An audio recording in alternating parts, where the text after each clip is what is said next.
Welcome to Burlap Teachers. Enjoy the video. In this video, I will explain how to draw a Lamborghini Aventador SVJ.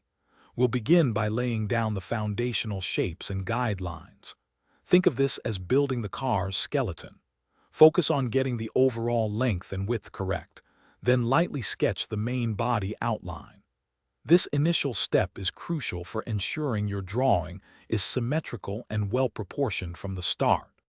Next, we'll refine the Lamborghini's iconic body lines, capturing its aggressive and aerodynamic form. Pay close attention to the unique air intakes and vents that define the SVJ. Then, move on to the wheels.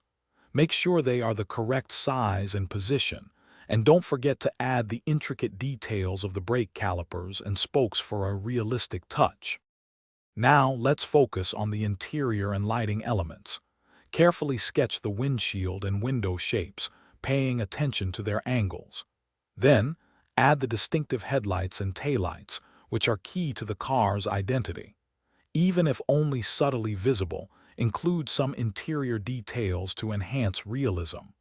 Always ensure these elements align perfectly with your established perspective. Finally, we'll bring your drawing to life with shading and final touches. Apply shading to create depth and volume, using varying pressure to distinguish between light and shadow areas. Don't forget to add reflections to the glossy surfaces, like the paint and windows, to enhance realism. A few refined small details will give your Lamborghini Aventador SVJ a truly polished and realistic finish. Thanks for watching. Consider subscribing if this video helped you.